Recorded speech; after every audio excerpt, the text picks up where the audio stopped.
Qu'est-ce qui vous fait peur? Je pense que si on m'avait posé la question il y a quelques temps, j'aurais certainement répondu le cinéma d'horreur. Des films comme The Thing de John Carpenter, Hérédité de Ari Aster, ou encore The Witch de Robert Eggers m'ont bien marqué par le soin apporté à leur narration et à leur réalisation. Sinon, bien sûr, ces derniers temps, il y a les récits d'horreur sur internet, dont la chaîne de Feldup est devenue le phare, et qui comprend aussi bien Histoire Vraie, KRG que Creepypasta. Parmi elles, je pourrais citer Petscope ou Alan Tutorial qui m'ont particulièrement marqué.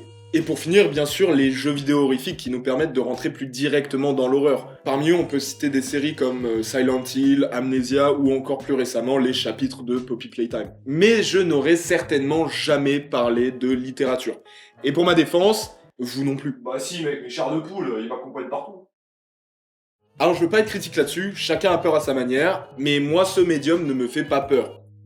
Excepté quand je lis nu le soir dans les cimetières. Là, des fois, j'ai un peu peur. Mais ça, c'était avant de découvrir cette image.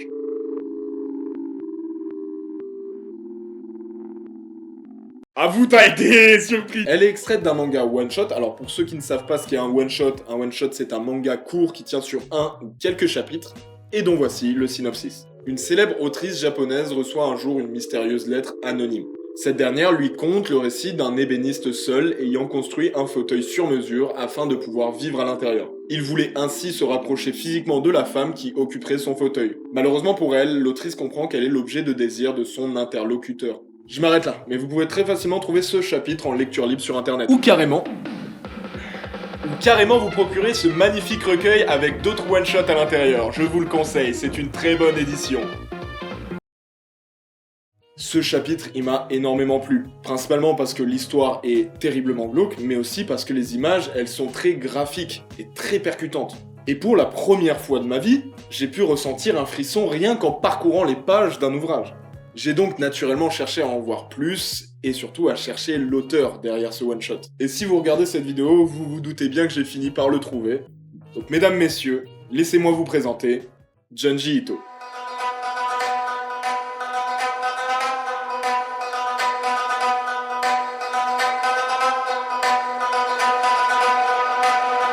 Alors oui, je me doute que pour les habitués d'horreur stylisée sur internet, vous connaissez tous ce nom. Mais pour moi et beaucoup d'autres, c'est une porte d'entrée. Parce que oui, Junji Ito, c'est un peu le Christopher Nolan du manga horrifique. En beaucoup moins conformiste. Barbenheimer. Il est à l'origine d'énormément de séries de mangas populaires comme Uzumaki, qui est carrément référencé dans Jujutsu Kaisen, mais il est surtout connu pour ses one-shots, tous plus exceptionnels les uns que les autres. Parce que oui, en plus de la chaise humaine, on a des histoires aussi originales que une secte qui attache toute la population ensemble pour que personne ne se sente seul, je veux dire, pourquoi pas, un enfant né d'une femme morte qui vient hanter la lignée d'un noble, des têtes de ballons poursuivant des gens pour les pendre. Bizarre.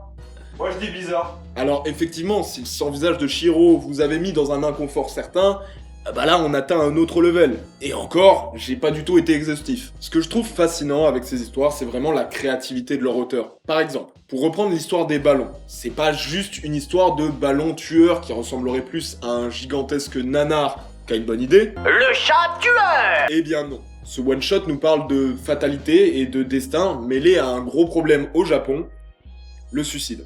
En effet, toute l'histoire parle du suicide d'une idol. Alors, une idol, c'est un genre de star musicale, déjà maintes et maintes fois critiqué par de grands cinéastes, et dont je vous laisse faire les recherches par vous-même, mais à vos risques et périls. Cette idol, donc, va se suicider à cause du stress causé par le show business, ce qui va entraîner une panique morale dans sa région. Jusqu'à l'arrivée d'un soi-disant fantôme de la jeune femme.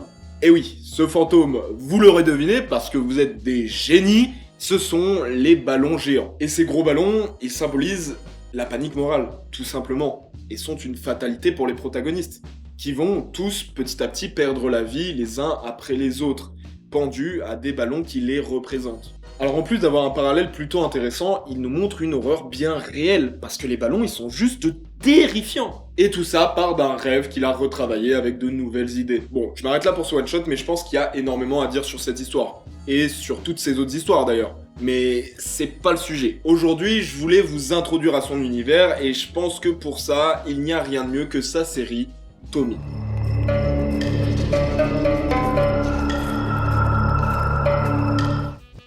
Parce que oui, Junji Ito, c'est une carrière qui s'étale sur plus de 30 ans. Et en France, on n'a pas toujours bien traité la culture nippone. Et il faudrait aussi parler des dessins animés, notamment des dessins animés japonais qui sont exécrables, quoi, qui sont terribles. Ce qui fait notamment que c'est plus compliqué de savoir quoi lire en premier. D'autant que, comme je vous l'ai dit, il est vraiment productif. Sans compter ses innombrables one-shots, il y a aussi ses séries longues. Parmi elles, on peut compter Gyo, Soichi et sa série en cours, Zone Fantôme. Mais sa série qui a réussi à faire le pont entre ses séries longues et ses one-shots, c'est bien sûr le fameux Tommy. D'ailleurs, je dis Tommy, mais ça peut être aussi Tomier. En fait, ça dépend des traductions, c'est soit Tommy, soit Tomier. Soit Tommy Maguire. They love me. Et oui, car malgré ces 3 tomes, Tommy nous raconte une myriade de petits récits, tous liés par un personnage conceptuel, Tommy. Genre la vie de ta mère. Je l'avais pas vu venir en fait. Alors, avant toute chose, oui, c'est ses débuts, donc les dessins piquent un peu les yeux, j'en suis désolé. Mais bon, c'est littéralement ses premières planches en tant que mangaka, avant ça, il était dentiste. Bon allez, on arrête de tourner autour du pot, et on va commencer à rentrer dans le vif. Tommy est une jeune lycéenne, et le premier chapitre nous raconte le deuil de sa classe après sa mort. Une mort semblant être perpétuée par un sadique ayant éparpillé son corps en morceaux dans toute la ville. Mais alors qu'une minute de silence est proclamée en son honneur, elle rentre dans la classe. Et évidemment, tout le monde est sur le cul. Par exemple, Antoine, t'es sur le cul. Sur le cul. Voilà, tout le monde est sur le cul. Mais pas seulement parce qu'il pense voir un fantôme, aussi parce que toute la classe est à l'origine de sa mort. En effet, quelques jours plus tôt, alors que les lycéens profitent d'une sortie extrascolaire, on apprend que Tommy trompe son copain avec son professeur. Et elle n'a aucune honte de l'affirmer devant son petit copain. Alors que, on le rappelle, elle est mineure, son professeur est majeur. Non mais j'ai pas d'autres mots. Elle est mineure. Elle est mineure. Après une confrontation, elle finit par tomber d'une petite falaise, la tuant sur le coup. Et plutôt que lui porter secours, une pulsion malsaine envahit la classe. Pour empêcher l'un de leurs camarades de partir en prison, mais aussi parce qu'il détestait Tommy. Il y a un moment où il faut dire les choses. Et finalement, il décide de découper le corps et de le disperser dans la ville.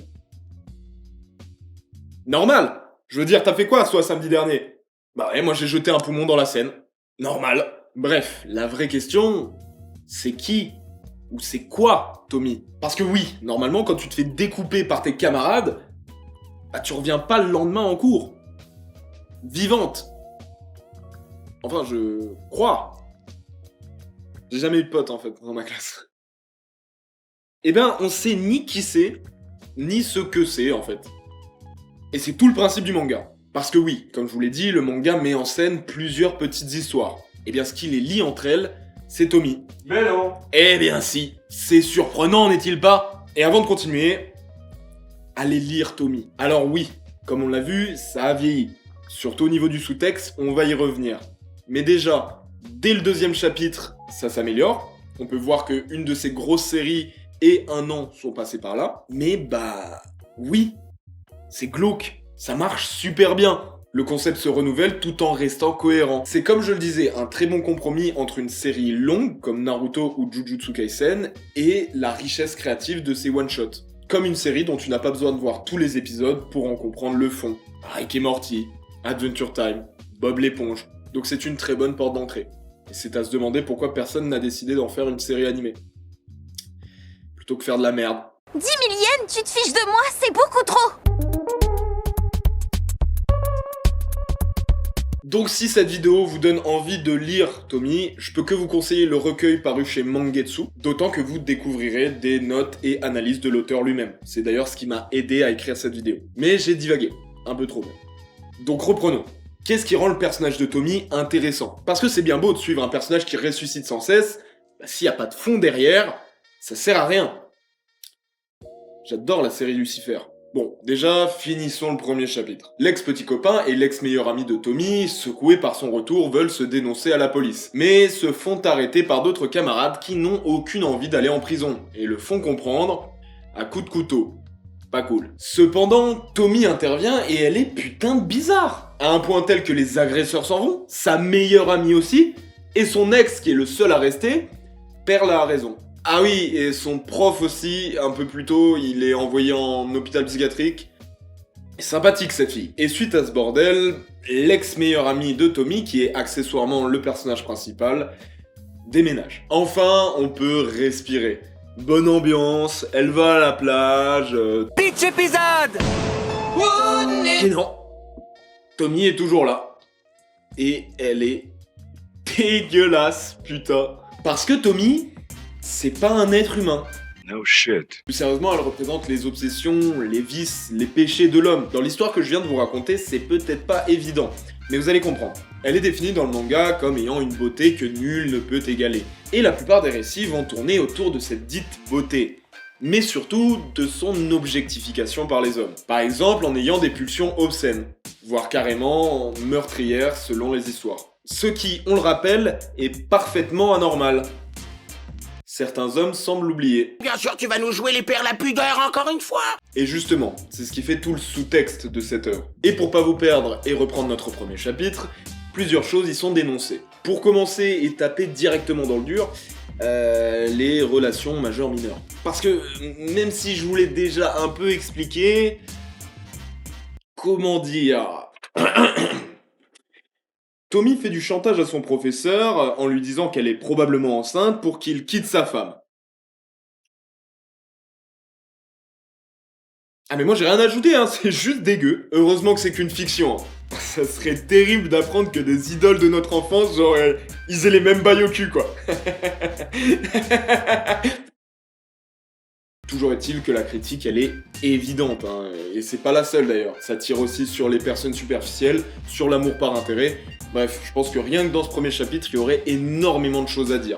Mais malheureusement, mon plus gros problème avec tout ça, c'est que ça peut aussi dire que c'est la femme qui cherche. Et ce point, il peut vraiment être critiquable. Mais vous allez voir, on va quand même le nuancer. Et là, je vais d'abord prendre énormément de pincettes, parce que je suis un homme. Dans la plupart des histoires qui nous sont racontées, Tommy est montré comme l'objet corrompant les hommes autour d'elle, les poussant petit à petit à la tuer. Dit comme ça fait un peu c'est les femmes qui nous aguichent. Non, ta gueule, elle s'est touchée les cheveux. Je contrôle plus ma vie. Et on va pas se mentir, ça donne beaucoup moins envie de lire le manga, voire même, on dirait, un livre d'Éric Zemmour. Ou d'un gros incel. Mais non, hein, vous vous doutez bien que sinon j'en aurais pas parlé, c'est même l'inverse. Parce que Tommy, c'est pas une femme, c'est un concept. La représentation de ce que l'homme fait de pierre. Alors effectivement, elle est représentée comme une femme, mais pas que. Elle est aussi représentée par des algues, un tas de cendres, voire même un tapis. C'est un peu tout, hein. Tu m'y mets ce que tu veux. Ce qui est surtout important dans ce personnage, c'est sa beauté excessive, encore une fois, mais pas que. C'est aussi tout ce qui a trait à la jalousie maladive, la corruption, l'exploitation des plus faibles. Bref, c'est le capitalisme. C'est une forme exagérée de féminité toxique, attirant à elle une masculinité toxique. Et c'est donc le comportement déplacé des hommes envers les femmes qui nous est critiqué, pas l'inverse. Et surtout, dans la plupart des récits, ce sont des femmes qui vont lui résister grâce à la compassion, à l'amour et à l'intelligence. Ou alors des hommes ayant les mêmes qualités. C'est même les femmes qui sont le meilleur personnage de ce manga, créant donc plus une opposition entre la toxicité et les bonnes valeurs, souvent transmises par la féminité, mais pas que. Et surtout, ça reste un putain de monstre. Non mais parce qu'on n'en parle pas depuis tout à l'heure, mais c'est un monstre. Vous vous souvenez de ça? Et il y a aussi ça, il y en a plein. La force du manga, ça reste quand même ses visuels percutants. C'est pas une excuse, hein, parce que le fantastique a toujours utilisé les monstres comme parallèle à des problèmes de société. Mais justement, il faut comprendre ce parallèle, mais aussi le confronter et l'analyser. Sinon, on peut passer à côté du message de l'œuvre, voire même en comprendre l'inverse. Dans notre exemple, le vrai problème, c'est que le prof cache ses pulsions devant sa classe pour être une horrible merde dans l'intimité. Et c'est mis en avant quand c'est lui qui demande à sa classe de démembrer Tommy quand elle commençait à le faire chanter. Mais comme je vous l'ai déjà dit, Tommy est un concept qui va s'articuler autour de ses histoires. Et c'est là que ça devient intéressant. Chaque récit explore ce thème à sa manière. Par exemple, qu'est-ce que ça donnerait un couple de vieux qui adopte Tommy? Pas que des bonnes choses. Ça parle bien évidemment un peu de la jalousie liée à la jeunesse, mais surtout des rumeurs et à quel point elles peuvent être destructrices. Voilà, fantaisie ou quoi là? T'imagines, des gens, on leur invente une vie sur internet. Genre pour les défoncer, qu'ils aient plus de vie et tout. Pourquoi à chaque fois que je dis un truc, c'est vrai? Et ça, c'est qu'un exemple. En tout, il y a 21 chapitres qui sont plus ou moins liés les uns aux autres. Par exemple, du 4e au 6e chapitre, les histoires sont liées sous forme d'un petit arc. Pas la seule fois que ça arrive, mais c'est clairement la meilleure. Sans déconner, aller le lire, c'est juste trop bien. Bref, ces histoires nous prouvent bien que le mal ne vient pas forcément de la femme, et qu'il vient surtout de l'homme qui l'objectifie. De plus, ces résurrections nous prouvent bien que cette situation se répète encore et encore. Et ça, malheureusement, c'est pas que de la fiction. En tout cas, c'est mon interprétation. Mais bon, si ça vous casse les couilles, les gars, juste profitez des dessins et des intrigues mis en place, c'est très bien aussi. Mais bon, je crois que j'ai assez parlé du manga, donc on va voir ce que valent les adaptations. Parce qu'à la base, on est quand même une chaîne de cinéma. Alors avant toute chose, l'adaptation de Uzumaki par Adult Swim qui va bientôt sortir a l'air d'être juste incroyable. Je me mate le trailer en boucle depuis qu'il est sorti, c'est une vraie dinguerie. Et puis c'est Adult Swim quoi. C'est quand même un des derniers studios qui laisse un peu de liberté artistique à ses auteurs. Ça va être fou. Action! Oh, bonjour, comment on se retrouve? Alors je me suis rendu compte au montage en fait que je parlais d'Uzumaki et qu'en fait la série vient de sortir. En vrai je l'ai pas du tout vu, mais je sais juste que le retour public et critique a pas l'air top. La série a l'air de perdre en qualité au fur et à mesure de ses épisodes. Du coup si ça vous chauffe, je ferai certainement une vidéo un peu comme celle-ci mais sur Uzumaki, comme ça je vous traiterai aussi le manga avec, parce que c'est un banger. Et pour le reste, du coup je vous laisse avec mon ancienne conclusion. Donc vraiment hâte de voir ce que ça va donner. Mais j'émets quelques réserves quand même. Parce que déjà, c'est de la 3D, et que la 3D a déjà ruiné une des meilleures licences de manga de tous les temps. Et puis surtout, parce que toutes les adaptations de Junji Ito, ce sont des catastrophes. Je pense d'ailleurs que certains ont vu Maniac sur Netflix. Bah voilà, c'est de la merde. Franchement, rien que le générique, ça annonçait la couleur. Regardez ce qu'ils ont fait de l'histoire des ballons tueurs. Elle nous fonce dessus parce que c'est nos têtes. Ça devient exactement ce que je dénonçais, à savoir un épisode qui est beaucoup trop long, sur une catastrophe nanardesque, avec des gros ballons moches en 3D. Franchement, c'est de la merde. Moi, ce que je comprends surtout pas, c'est le choix d'adaptation. Pourquoi ne pas avoir pris les one-shots les plus iconiques? Genre la faille d'Amigara, ou même la chaise humaine. Non, et puis c'est moche. Sérieux, c'est moche. Ma maman, c'est ma sœur. Je pourrais continuer en vous disant qu'ils ralentissent les histoires artificiellement et que ça dessert le propos. Je pourrais. Mais j'ai pas besoin. Non mais regardez ce qu'ils ont fait à la page la plus angoissante de Tommy. C'est n'importe quoi. Mais bon, à ce stade, t'es une malédiction. Je vois que ça. Parce que oui, il y a aussi des films. Alors je vais rien dire sur Uzumaki, son film il a l'air d'être incroyable, à croire qu'il y a que cette licence qui s'en sort. Après j'ai pas vu le film, donc à tout moment ça pue sa mère. Mais Gyo, bon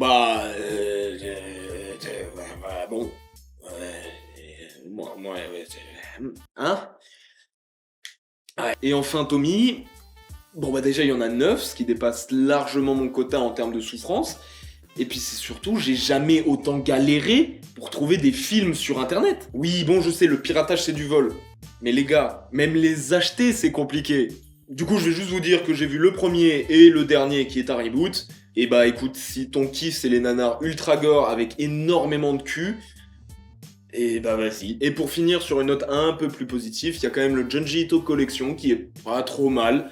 Encore une fois, les choix d'adaptation sont un peu discutables, mais c'est au moins un peu plus joli. Non, aujourd'hui, si je dois vraiment vous recommander quelque chose, c'est le manga papier, les gars. Jetez-vous dessus, c'est une masterclass. Et voilà, les gars, c'est enfin fini, mais c'est pas fini pour vous. Premièrement, abonnez-vous à la chaîne. Deuxièmement, laissez un pouce bleu. Troisièmement, on revient avec du lourd cette année, et on va essayer de vous produire le meilleur contenu, le plus régulièrement possible.